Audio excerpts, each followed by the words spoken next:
Well, what we were doing today is we were having a teen driving competition.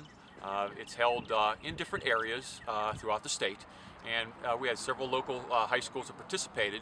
And what it does, it's part of an education program. It allows us to interact with the kids, educate them a little bit more along with what they're getting from the driver's ed classes, and it also gets a little bit of fun for the kids because now they get to compete. So they're competing for skills. There's a skills portion, and then the practical session, which we just completed, where they drive through an obstacle course. They're graded on their performance, and then at the end of the day, they determine a first and second place winner, and those two students are then invited to the statewide competition, which is held in Camp Hill this May. Well, when they started out like in a parking area with cones around them.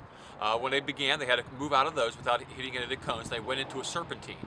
Now, once they negotiated the serpentine curve, then they had to come around a post that they had to negotiate making a right-hand turn and try to get as close as they can with their left rear passenger tire. They were graded on that distance.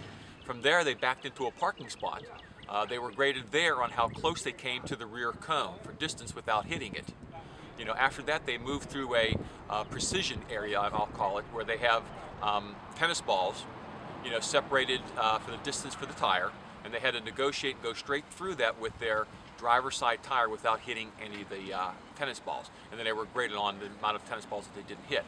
The last challenge was coming up to where it was simulating a stop sign, and they had to come up and get as close as they can with the front bumper, to the stop area, and they were graded on that. Those were 5 challenges, 12 points apiece, for a total of 60. And then if they have their seatbelt on, they got a bonus of 15 points to be added on for the practical. Thought it was pretty difficult. Swerving between the cones was definitely hard. Backing up, I thought, was the easiest part of the test until I backed up too far and got a 0 in that department. But I didn't hit any tennis balls, so that was good. So it was a lot of fun.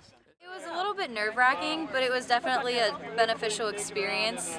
It definitely has you paying attention to all of the different obstacles and makes you more aware of your surroundings.